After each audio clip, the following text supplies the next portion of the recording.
Thursday, April 14th, 2016. I'm Rem. I am Scott. And this is Geek Nights. Tonight, we're recording this in the future because Rim's off somewhere doing something. You mean the past? Yep. Boat times. Times on boats. I'm on a boat. Let's do this. I actually watched that video again randomly recently because I had YouTube playing music, like all these remixes. I kind of just let it go, as though YouTube was just playing its videos, just video. But I wasn't watching them. I was just listening to them while I was working on something. And suddenly I'm on a boat came in, and I was like, all right. And then I just basically listened to their entire discography after that. I think my favorite song they've ever done is actually that Michael Bolton one. How did I know you'd pick that one? How could I not? When it gets to the Scarface stuff at the end, I can't help it. It's just too good. I think my favorite one is "Throws You on the Ground." Yeah, well, that's the most useful one in my day-to-day life. Like, that one gets quoted the most. You can't trust the system. So, yeah. That's not a phone. I guess I'm at a financial conference today, so I'm not actually here right now. So that's my opening bit, and we're recording extra shows in the past for the future. So you got any news? No, because it's 2 days in the past. I don't know what's happening on Thursday. I can't do news about it. Not at all, but our news isn't supposed to be breaking news. You're not supposed to get your news from Geek Nights. Nothing has happened. It's been so boring. It's cold still. There's your news. It's warm now. In the past, like warmer than it was. I wore sandals to work today. It's not warm enough. I wore sandals and white jeans. It's too cold. Maybe I'll bike to work tomorrow. Just getting up there. It's too cold. It's not that cold. It's too cold. It's not like last weekend. Fuck that. Fuck all this cold. It needs to be 80 at least. So for those of you who don't know, it got cold enough to snow last weekend in New York City. And this whole swatch. So I was at work on like Thursday, and I saw someone tweet at me, and they tweeted at me this weather forecast that showed snow in New York days in the future, and I assumed they were joking. I did not believe them until later when I got a New York City advisory saying, yo, dog, it's going to freeze, so take your plants in. It's too cold. Yeah. So I got a news. This is something Scott and I talked about a bunch in our lives, but we didn't talk about it on Geek Nights. It's not news. It's the oldest story in the book. March 20th, 2016 is not that long ago. Yeah, it's a specific instance of Name another instance where this happened in this manner. I can name an instance where the opposite happened. That would give away a prank that I've been pulling on you for a very long amount of time, and I would rather not give that away. Just keep it going. All right.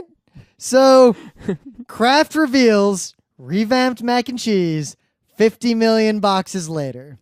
The story is that Kraft, for various reasons, changed the ingredients in their mac and cheese. Yeah.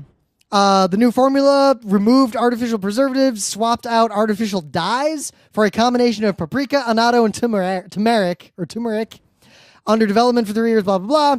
So basically, they changed the ingredients, and this probably didn't change the flavor. Mm-hmm. They just made the ingredients better.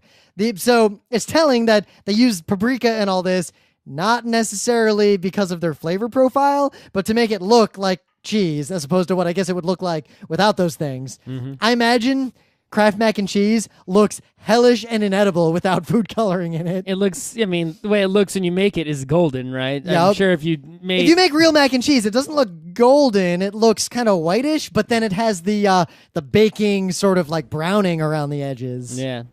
But they did this, and they had a big problem in the company, and apparently they debated this for a while about whether or not to tell anyone that they were going to do it. All right, so let me tell you. So I used, for many moons, right, from like when I was very young until college, until Beacon days, I drank this pineapple orange juice. It was Dole brand, right? The one with the sun for the Dole O. brand. Dole brand pineapple orange juice specifically. And if you looked at the ingredients of pineapple orange juice back in the day when I drank it, the ingredients were like pineapple juice, orange juice, lemon squirt, and then a bunch of other crap like, so water and maybe sodium benzoate. You drank this stuff like it was a religious libation every This show morning. was so good because it basically had all the power of orangey, but the pineapple cut off the sort of, super orange flavor and sweetened it up.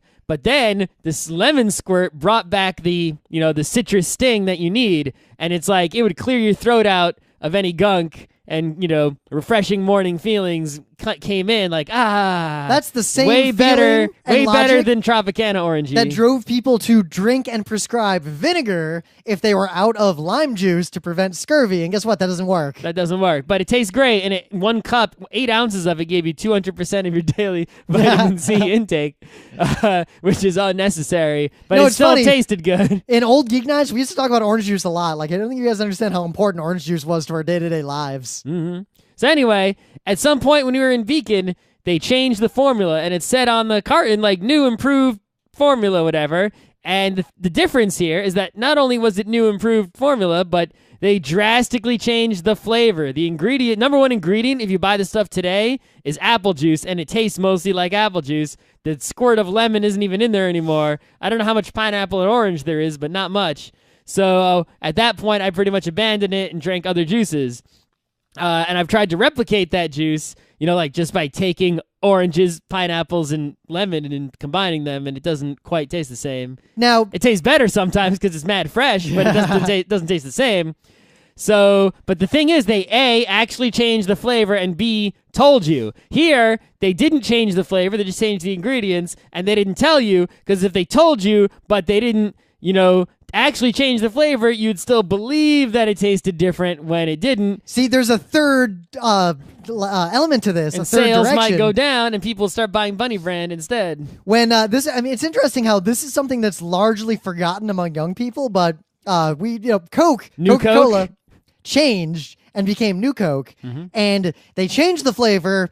And they told everyone about it. Now, in that case, all the research they had done showed that people overwhelmingly preferred the new flavor. In a blind test, people preferred the new flavor. They would always say the new flavor was abjectly superior. And yet, when they told the public, hey, we proved scientifically that you all love this new flavor, so this is the new flavor of Coke, and people went crazy, boycotted it, disaster. This was like one of the biggest corporate disasters in like consumer product history, to the point that they actually went back to classic Coke. That's why Coca-Cola today will be like classic Coca-Cola. Every time you ask a question like, why does company do something so stupidly? They could do it so much better. Why don't they do it so much better? It's because most people on Earth are morons. Living in the dark, blindly feeling their way through things. And they hate change. No matter what the change is the enemy, right? The status quo is the friend. So you can't change anything. So Kraft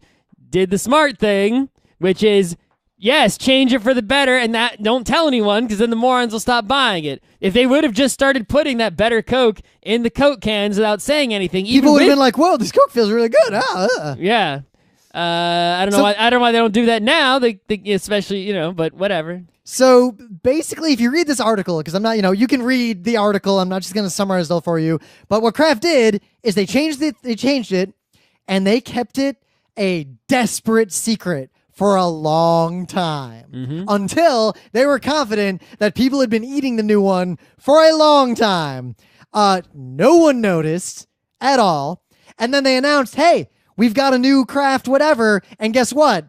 We already sold over 50 million boxes, and you've been But they didn't make it. like a huge announcement. I don't know if they're TV commercials. I think the announcement was just like... They did a new ad campaign. Oh, okay. After it was out there for a long time, saying it changed, but it hasn't, because none of you noticed. It's the same thing you've always had, but we did change it. So eat a dick. And the story, they didn't have to say anything ever. They could have just kept doing what they were doing. Yeah. So the story is just an interesting sort of, even if you know there is a smart right thing to do, or you know an answer to a question, if you interact with the mass market, you sometimes have to do very counterintuitive things or hide information from people that is not relevant to them, because otherwise they will make very poor, ill-informed decisions based on things that they literally made up. You don't need to know that. What you need to know is that if you're the kind of moron who opposes something simply because it's change, you're the problem in this world, fuck you. If you're the kind of person who, when you hear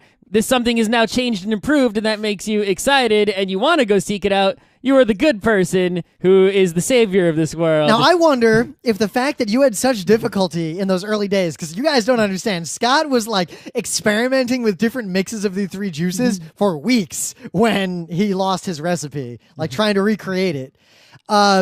If they hadn't said anything... I sent them a letter and they didn't help me out. If they hadn't said anything, would you have noticed? Would I have noticed, right? Well, it is... Because maybe the reason... It is a very significantly different flavor, right? It's like I actually, if I recall correctly, I bought it and drank it and then said, this tastes different, and then noticed the thing on the carton afterwards. But is it possible that the reason, because there's only 3 ingredients, like there's not that many options for your dosage here. Is it possible that the reason you can't recreate that flavor is that flavor existed solely in the nostalgia post-change? Your brain created an ideal that cannot be attained. The only thing I have to reference the flavor now is my memory. I don't even have like a sample, so that I can't know. So you might have mythologized the memory of that flavor. But this put was it on a but pedestal. the original change happened at a period where I had a container of the old stuff and a container of the new stuff in the fridge at the same time. True. I polished off the old one, and the next day I went for the new one, and I said, "Whoa, what's going on here?" Right?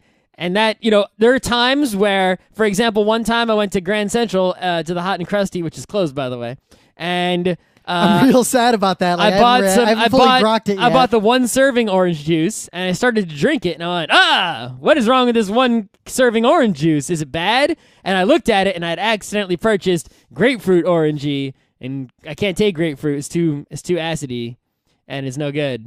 And so even though my brain was thinking the whole time, this is orangey, and didn't suspect any, I just thought it was orangey. I didn't, but my tongue did not lie. So there is an extent to which you can change something to where the senses will still detect change regardless of psychology. True, right? true. You can't put battery acid in the milk container, have someone drink it and go, now with milk. vitamin R. Right.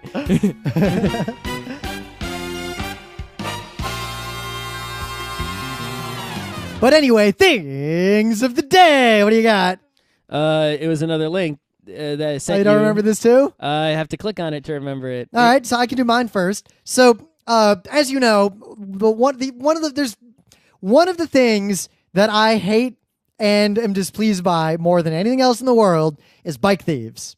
I've had my bike stolen multiple times. I know a lot of people had their bikes stolen. New York City is the bike stealingest place in America. It's a problem for a lot of reasons. And this is a video, purportedly. Now, it looks pretty legit. And I was going through this guy's channel, and I am not making a claim that everything in this channel is 100% legit.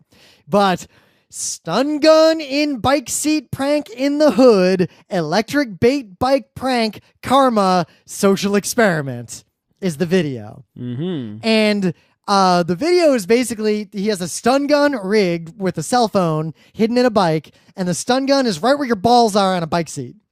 So he can call a number, and the stun gun just starts going. What the fuck is going on? And then the video is just leaving the bike unlocked in bad neighborhoods, waiting for someone to eventually steal it, and then calling the number and watching them get their balls shocked.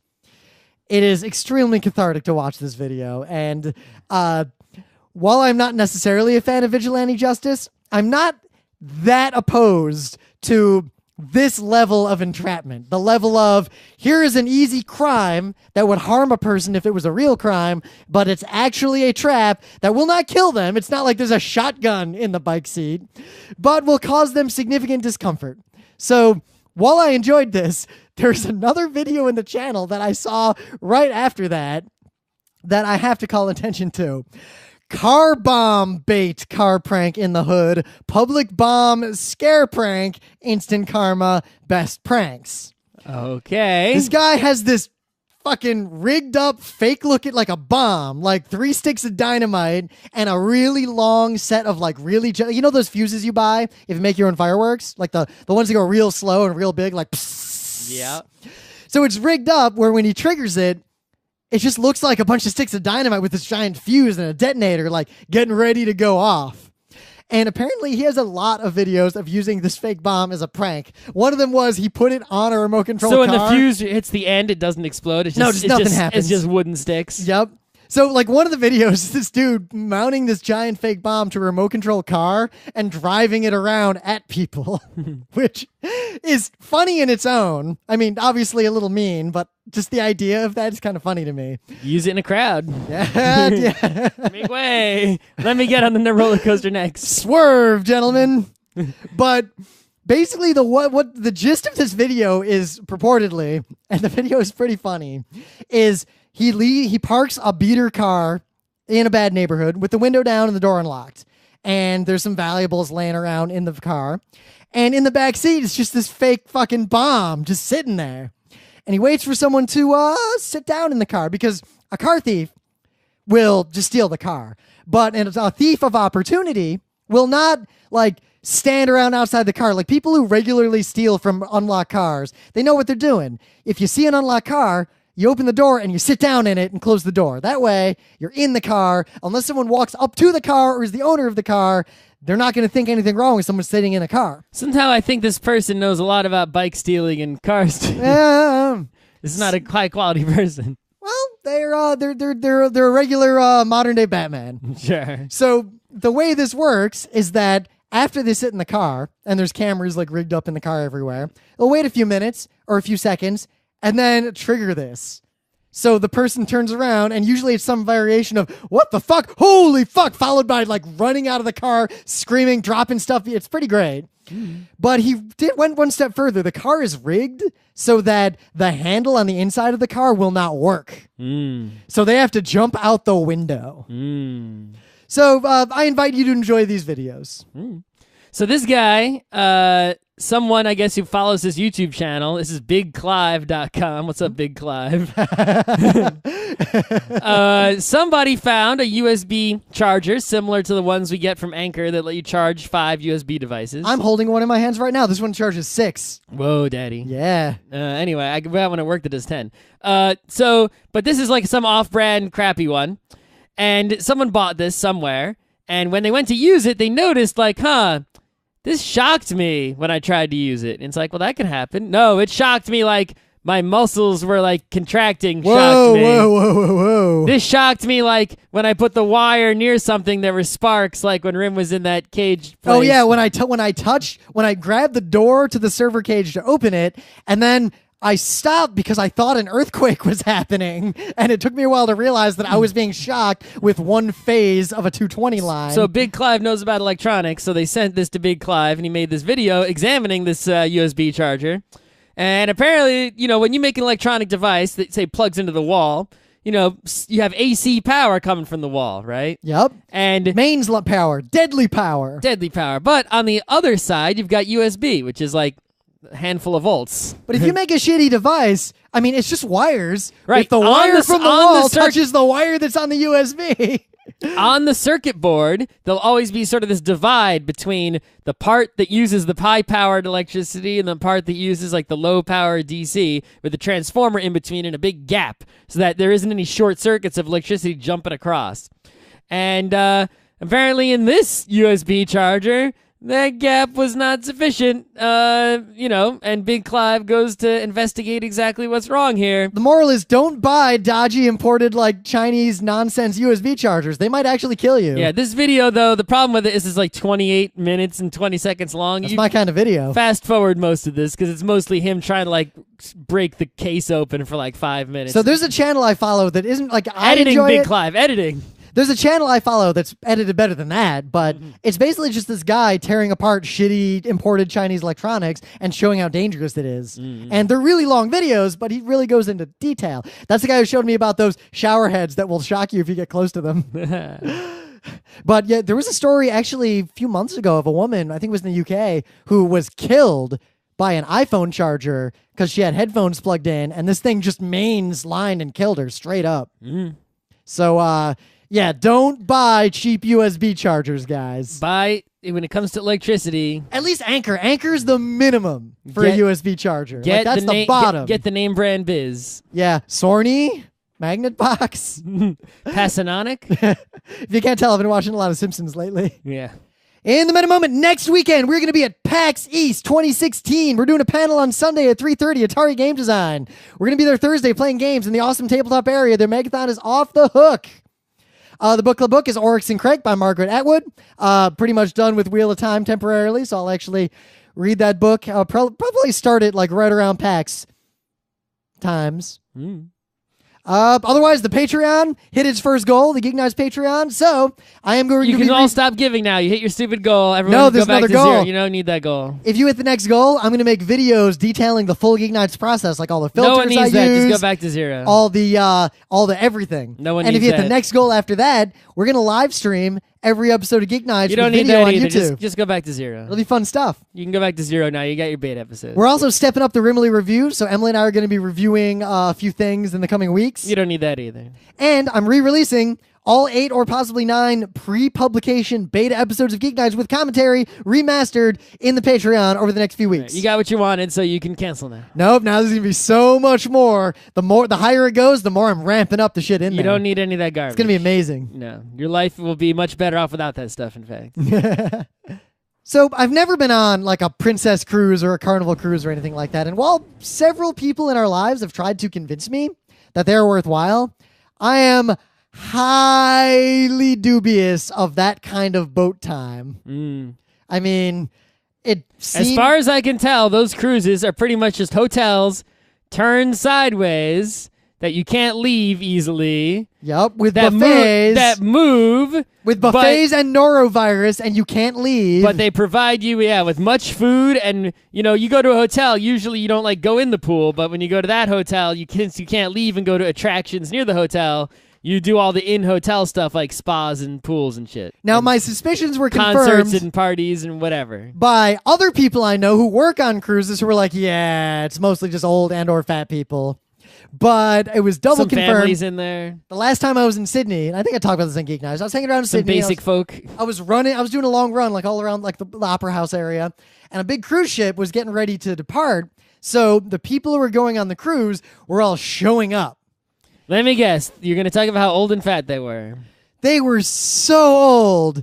How and fat so were fat. they? It was like, I would say the people who were, because it was weird, the staging area, there was this giant line of people who were, I guess, standing in line to use the elevator to go up because they didn't want to walk up the stairs.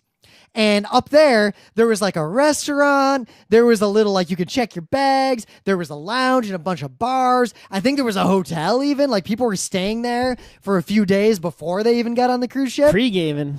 And 95% of the people appeared to be either or both, these are not mutually exclusive, over the age of 70, maybe 65, and over 300 pounds. It was amazing to behold. And while the argument that has been made to me by many people is that the beauty of a cruise is that if you go with like a lot of your friends, like 20 or 30 of your like really close friends, then it's like those college days where you're basically in this hotel floating with pools and all the nonsense. Other people are taking care of everything for you. And you basically just hang out with your friends on a pleasure cruise and ignore all the other people. But couldn't you do that in a place that doesn't have all those other people to begin with? Or couldn't you just do that in, say, Vegas? I decided that because I went to Vegas with Emily not that long ago for a wedding. If you're going to do that, just go to fucking Disney World or Vegas and you get all the things that people say you can get from a cruise like that. Vegas is warm. Yeah, Vegas is warm. If shit sucks, you can just go to a different hotel. It's not like you're stuck on one hotel in Vegas the whole time. You can get a flight to anywhere on Earth. Yup. And it's all the accoutrement of a cruise without having to be stuck on a boat full of norovirus. Mm-hmm. So have you ever had a boat time? You ever been on a boat? Never been on a biggest boat like that. I've never been on a cruise ship like that. I've been on... All right, what's the biggest boat you've ever been on?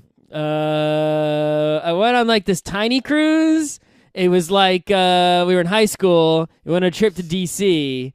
And then part of the trip to D.C. was that one night we had dinner on this boat. So we got on the boat and we ate dinner. And so it basically was like a boat that you would get like to have like a wedding on or something, only, right? And then like the main area is like a ballroom. Yep. And then it goes out and for then like the whole night. And then you go up on deck, and it basically went up and down. The river that's outside the National Harbor, right? Yeah. It basically went up and down that river, and then we got off. Well, didn't we do the same thing? You came when we saw Joko. This was bigger than that boat, but same kind of boat. Yeah, we did that. The mini Joko cruise, where basically we just got on a boat with a bunch of cool people, and there was a concert and drinks and hanging out on a boat going up and down the East River. Imagine like that same exact deal, only all high school kids, and boat was 2 or 3 times as big. I actually did stuff like that a lot when I was younger, but I grew up in Michigan, where there actually is a significant boat culture. Like, there's a lot of canals and places where people just own boats. Like, they'll have a boat in their backyard, and the canal just like goes behind all the houses in the subdivision, and everyone has a boat parked in their boat parking lot behind their house, and they can take the canals and get out to the lakes and stuff. I mean, at summer camp, I did a lot of rowboat, canoe, kayak. I never did anything with a sail on it because no one taught me how. But I guess it's interesting that, like, here in New I've York, been on really big boats that were just docked, like, oh, like in South Street Seaport, like the pirate ship kind of things. Well, I mean, like in Groton, Connecticut, like I went on, giant submarine. It was just there, right? It's but like, living here, like, the only boats I'll go on in New York City are like that Joko thing, where there's a common event people will do where everyone gets on a boat. You can go on the Circle Line. Yeah. There's also some restaurants that are just docked boats that don't move. But like, people will rent a boat and do an event, and you pay money to do that event, or you're a rich person and you own a boat. I think I've been on like a slow riverboat that might have been Disney World, or was it somewhere else? All those places have a slow the kind riverboat. with the thing in the back that goes chick chick chick, like A paddle boat? no River paddle boat? No, like the Mississippi River style. Yeah, a paddle boat. You're not paddling like No, Scott, that's called a paddle boat.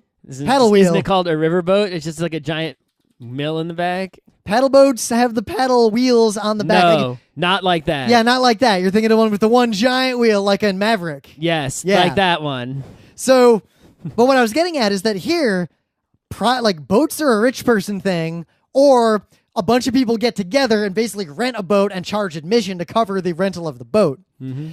But where I grew up, boats were like a lower middle class thing. Like, a lot of people I knew owned boats and use them regularly. It all depends, right? So if you live in a place where there's a lot of bodies of water, it's cheaper to live near the body of water, and you can get all kinds of, getting an actual boat is kind of cheap. Maintaining a boat is what's really expensive. Yep, but if your house only cost $100,000 and it has 5 bedrooms, and it happens to be on the water, like, you can afford to buy a boat and spend all your boat money and maintenance. right? But if is you live, less than if like you rich live guy's in rich a car. suburb that's not near any kind of lake or anything, or any large body of water, having a boat is only something a rich person can do. Yep, but if you live in New York, you can't afford to live here and have a boat. Unless you're so rich, you can afford to live here and have a boat. So it's interesting, that perspective, because where I grew up, like, so many of my friends had boats that a common thing I would do in high school is one of my friends would be like, hey, we're going to have a party on the boat. And a bunch of us teenagers would just get on a pretty big boat, and the one slightly wealthier friend who either had permission from his parents or scammed like $30 out of all of us so he could afford to like refill the tanks, they wouldn't notice that we took the boat out. Then we'd just take the boat out to we'd go way out into one of the Great Lakes and just hang out on a boat in the middle of the night. On a boat. Yeah. And those are some of my best high school times. There's something about, like, I've always enjoyed that, sitting in a boat in the middle of the water, way out at night, where there's all black around you. You see like cargo ships way off in the distance, and you see the shore. And then they lights. come and smash into you. Boom. No, they don't come and smash. Don't go into the shipping lane. The fuck's wrong with you? At least everyone who took the boats out knew what they were doing with the boats. I never went out with the people who. That's the thing with a car. Even though you look around this country, right, and people are driving everywhere, look around the world, people are driving everywhere, and they can't drive for shit, but they do it anyway. Yep. But they manage to get by even though they suck. With a boat, you can't get by if you suck. Also, there's a lot more to know than there is to know it's with a interesting. car. You could get by, like, if the boat's already out of the docks, you can get by knowing nothing pretty easily, unless there's there's any kind, kind, unless there's even the slightest thing out of the ordinary. Right? If you just have to make the boat go and change its direction, and it has a steering wheel, you can get by. Yeah, because you'll turn the steering wheel and fuck it up, and you'll go way off course, but there's nothing to hit. Right, but as soon as you get into a situation of any kind, like there's something not exactly 100% right with the boat. Dead. You're just dead. Right. Dead. Everyone's dead. The boat is having a trouble, or, the boat is leaning one way, or, there's someone coming near you. It's like, well. And I'll put it this way. Like, we talk about how everyone's a shitty driver. There's a fish. Most people who drive cars cannot parallel park at all. Like, they can't do it. Well, most places you don't have to do it, so they don't learn how, and they don't make anyone learn how. So actually taking a moderate-sized boat and getting it back into the dock without fucking everything up is about like parallel parking. You got to know what you're doing, and if you like use boats at all, it's real easy. You don't want to crash into the dock. Yeah. You don't want to miss the dock and be too far away to tie up to it. Well, mostly there's not a lot of space in there, and there's a lot of other boats around to navigate, and also the steering of a boat out in the middle of the water is real easy, because if you're way off, it doesn't really matter that much. But when you have to maneuver it precisely, the precision needs to be so tight. Like, and so you've got the forward water momentum. is also affecting your boat. It's not like a car where nothing affects its movement. It's just sitting still. The boat will move on its own if you just don't do anything. Yep, and also things like, so you're going forward at a pretty good clip, right? There's no brake on the boat. It's not like, well, I'm going to stop now. Boat's going to keep going forward. You start to turn to the left, you're going to start spinning while you're still moving forward. Yep. And I've watched a lot of people fuck their small boats up because they don't actually know how to maneuver it in close quarters, or they vastly underestimate their speed and just don't know about boats. Mm-hmm. So, but again, I grew up in a place where everyone knew about boats, so we're boat people and we go hang out on boats. There's and some lakes there. I actually do wish that boating was more accessible financially in the New York area, because there's a lot of water here. I would really enjoy. I don't want to touch the water, but I wouldn't mind being in a boat. I would really enjoy taking a boat out with like say you, me, Emily. I see some boats going down the river, and man, those are some fancy fucking boats. I saw a boat that was basically like evil Bond villain the boat, and I'm like, damn, I should just hijack that motherfucker. But like, imagine on a nice night with the fireworks, right? We go out and we just like do a long leisurely circle out, like seeing New York in the distance, the fireworks in the distance. I don't think they'll let you boat when the fireworks are there. Well, not right where the barges are, but you go off a ways and you can. But imagine like that, like hanging out, like I'm driving the boat, you guys are all playing a board game on the deck. Rent a boat then, big money man. No, I don't have that much money. A one-night rental? One-night rental of a big boat is actually not that cheap, and I am not going to say that my boating skills are adequate to this area. Because first of all, we know people with boating skills, and two, you can always rent someone to go with the boat. Yeah, the right way to go is to rent the kind of boat that did like that Hall & Oates thing we went to on Judith's bachelor party. Mm-hmm. Well, you didn't go on that, I think, because we No. were just drinking. But basically, it was a real funny boat time. So it was the same kind of boat as the Joko thing, and it was a Hall & Oates tribute band. Okay. Which I'm into. Okay. So, I like Hall & Oates. But Right. there was another boat that was bigger that was filling up next to us, and there was something else going on that looked way better on that boat. Mm-hmm. But there was a weird sort of aside. There was a stark dichotomy between the people getting on the boats. The Hall & Oates tribute band boat was basically all yuppie hipster-looking white people. The other boat was all cool people. That other boat, like whatever party was happening on that boat, looked amazing. And that boat went off into the sunset. I heard the music coming from that boat. That's the boat I should have been on. Why'd you But get no, on that I was boat? on the white person boat. The white person. Why didn't you get on the cool boat? I would have had to jump and swim for it, and I don't know if they would have let me up. You couldn't. They weren't close enough. You couldn't jump and grab It was too late. The boat was leaving. Stowaway action. But the Hall & Oates boat went up and down the East River, and no one went to see the Hall & Oates. We all just hung out on the deck, because that feeling of being on a boat with the shore in the distance, looking up at the sky, the fresh breeze, drinking something, hanging out with friends, good times. Smells like water. Yep. I really enjoyed it. Smells like East River. It smelled okay, actually, for some reason. Yeah, wind blowing the right direction. Yeah. If wind's blowing the wrong direction, you don't want that Jersey air coming back across. Yeah. What about little boats? Yeah. You ever go like kayaking? I talked about summer camp. Every summer camp has a tiny lake that always has, like a kayak, a canoe, a rowboat.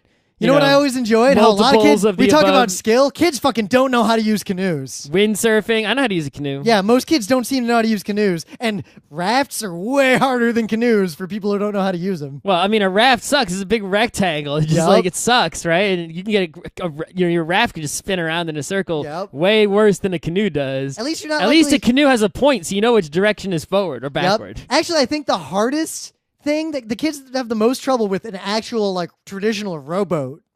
Like the slightly wide, where you have two people. Well, a rowboat, I think, is just less efficient, so you need more muscles to move it. Yeah. And it's heavier, right? It's less, dynamic. They're also really unstable. It takes a lot more power to move the rowboat. Like if we had a race, you could lose. It's a strong person in the rowboat could lose to a somewhat weaker person in the canoe just because the canoe is better.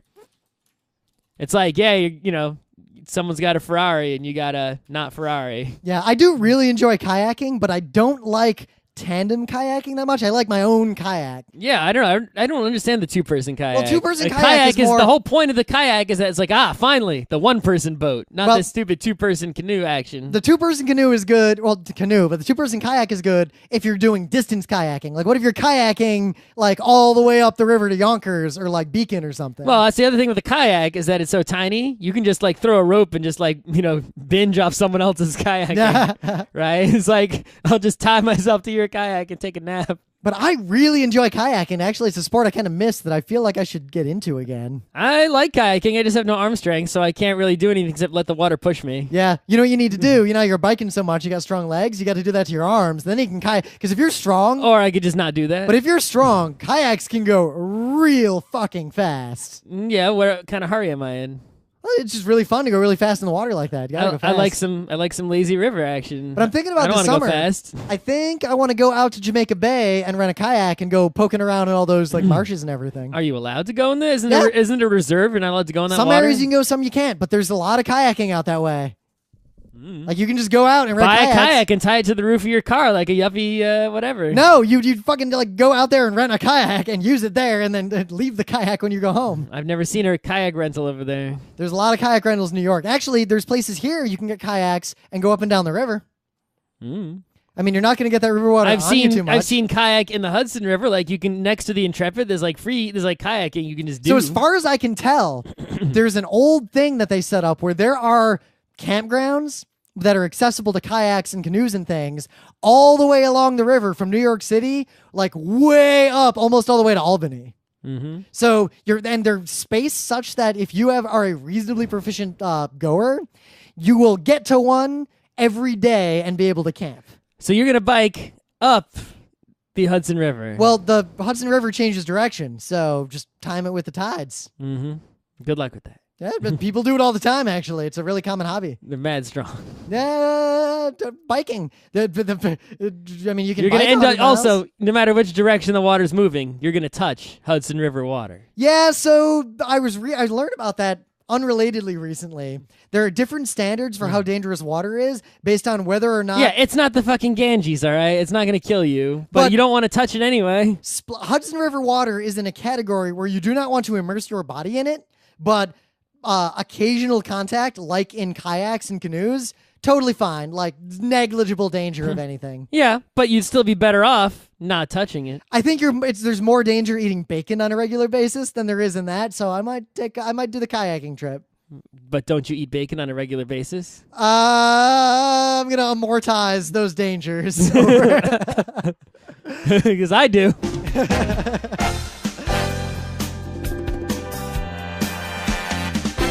This has been Geek Nights with Rim and Scott. Special thanks to DJ Pretzel for the opening music, Kat Lee for web design, and Brando K for the logos. Be sure to visit our website at frontrowcrew.com for show notes, discussion, news, and more. Remember, Geek Nights is not one, but 4 different shows. Sci-Tech Mondays, Gaming Tuesdays, Anime Comic Wednesdays, and Indiscriminate Thursdays. Geek Nights is distributed under a Creative Commons Attribution 3.0 license.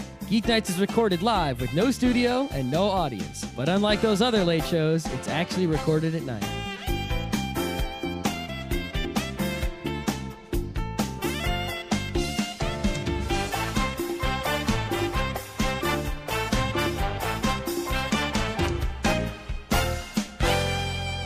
And the patrons for this episode, in order of the amount of money they give us in continuing basis, are...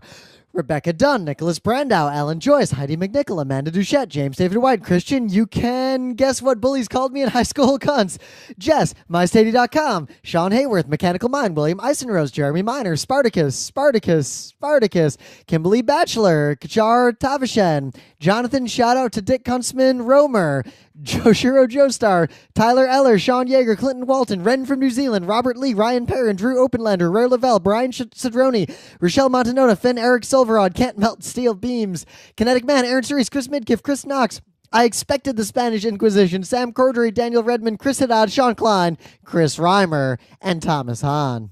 As you know, we hit the goal. I am literally remastering all those beta episodes of GeekNights. It was actually somewhat difficult because they were recorded on incredibly bad hardware with incredibly bad processes a long, long time ago. But I remastered the first one.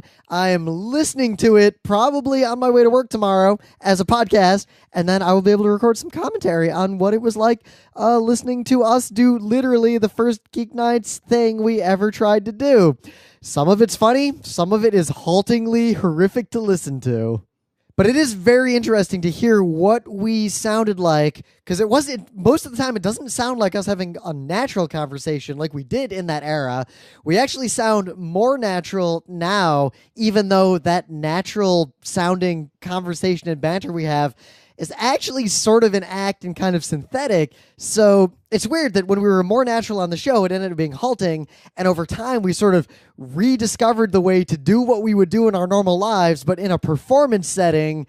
And when you listen to the episode, you'll see what I mean once I actually write some commentary and say it in front of a microphone. But that's neither here nor there. We'll be at PAX East next week. Might not do a full set of shows next week because of that, but I will release at least that first beta episode of Geek Nights to all of you who are backing us on Patreon very soon, hopefully over the course of the weekend. And now I leave you with something odd. How about, so we got 2 new DS games this week. No, because then you're saying we, it's like... But it's like there's a third person here. They're part of the conversation. I'm not addressing them directly, but... Yeah, but even then, your selection of words, whatever, but there's no other way to bring that up that's not stupid sounding. The tone of the way you're saying it. I say it that way anyway. It doesn't sound right. That's how I talk. No. It's a blatant radio guy talking. No, it's not. I think you're hung up too much on this radio guy thing. No. It just feels awkward. No, it doesn't. That's the way I talk. It feels awkward when to say stuff like that, and it kind of throws it If off. Pete were sitting here right now, I'd be like, so we got 2 new video games this week. No, you'd be like, so I got the Castlevania. No, I'd probably say like, so we got Trauma Center and Castlevania. There you go. He got one and I got the other one. That way we don't have to buy them both. See, that's better the way you said that. The only difference is I didn't say we. And the tone of the saying it was a little different because I we're had to, actually talking to no, me. because I actively talked weird. No. That's not the way I talk. No. I think you're too hung up on this. It's just it's just that like it's not really a hang up. Like I think it hurts the podcast. It just makes it the talking awkward. I like. It doesn't to me. It does to me. Well, you're not used to this. I guess I'm really used to speaking in public. I'm used to speaking in public. You seem not to be. It has nothing to do with the public speaking. It has to do with the... Because you like, when you speak on a panel or something, that's the kind of language you always have to use. And yeah. While you're speaking to each other nominally... This is like, it's like a recorded conversation. No, because a recorded conversation in and of itself is kind of dumb. Yeah, but that's what all the big, that's what the podcasting is about, because, you know, people don't like the radio. That's why they're listening to podcasts. No, they don't like the radio because there's nothing they want to hear on the radio, and they have to listen to ads on the radio. Right, but that's one reason. But the other thing is that if you notice the podcasts that are stuck in the radio, like the normal radio format, aren't listened to so much. I don't think we need to worry about that. All right. So, Kraft reveals revamped mac and cheese 50 million boxes later. The story is that Kraft, for various reasons, changed the ingredients in their mac and cheese. Yeah. The new formula removed artificial preservatives, swapped out artificial dyes for a combination of paprika, annatto, and turmeric, under development for 3 years, blah, blah, blah. So basically, they changed the ingredients, and this probably didn't change the flavor. They just made the ingredients better. So it's telling that they used paprika and all this, not necessarily because of their flavor profile, but to make it look like cheese, as opposed to what I guess it would look like without those things. I imagine Kraft mac and cheese looks hellish and inedible without food coloring in it. It looks, I mean, the way it looks when you make it is golden, right? Yep. I'm sure if you make real mac and cheese, it doesn't look golden. It looks kind of whitish, but then it has the baking sort of like browning around the edges. You know, for those of you who don't know, it got cold enough to snow last weekend in New York City. And this whole swatch. So I was at work on like Thursday, and I saw someone tweet at me, and they tweeted at me this weather forecast that showed snow in New York days in the future, and I assumed they were joking. I did not believe them until later when I got a New York City advisory saying, yo, dog, it's going to freeze, so take your plants in. It's too cold. Yeah. So I got news. This is something Scott and I talked about a bunch in our lives, but we didn't talk about on Geek Nights. It's not news. It's the oldest story in the book. March 20th, 2016 is not that long ago. Yeah, it's a specific instance of Name a thing. another instance where this happened in this manner. I can name an instance where the opposite happened. That would give away a prank that I've been pulling on you for a very long amount of time, and I would rather not give that away. Just keep it going. All right. Yeah.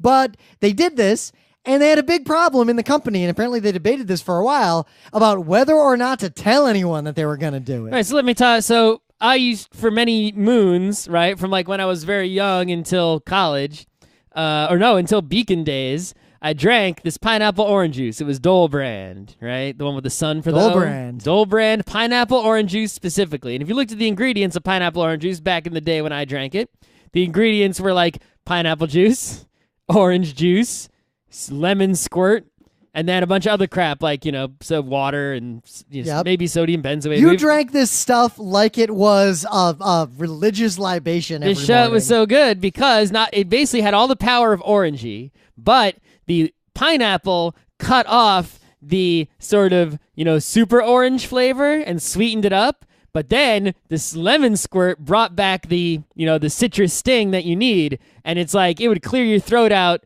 of any gunk.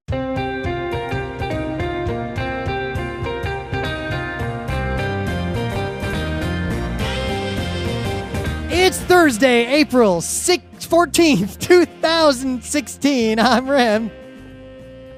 I am Scott.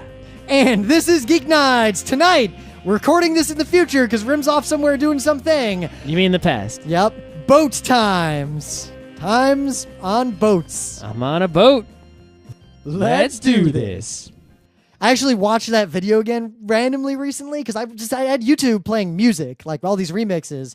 I kind of just let it go. Like, as though YouTube was just playing its videos, just video. But I wasn't watching them. I was just listening to them while I was working on something. And suddenly I'm on a boat came in, and I was like, all right. And then I just basically listened to their entire discography after that.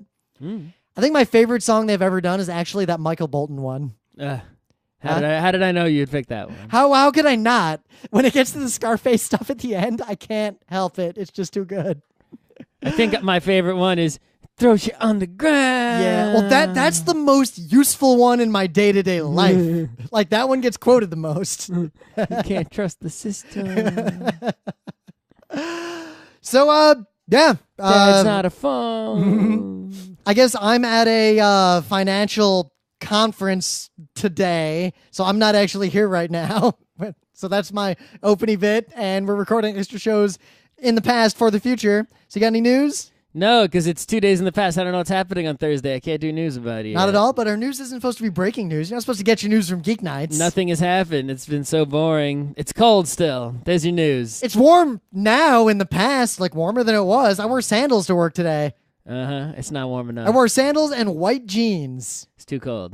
Maybe I'll bike to work tomorrow. Just getting cold. up there. It's too cold. It's not that cold. It's too cold. Not like last weekend. Fuck that. Fuck all this cold. It needs to be 80 at least. So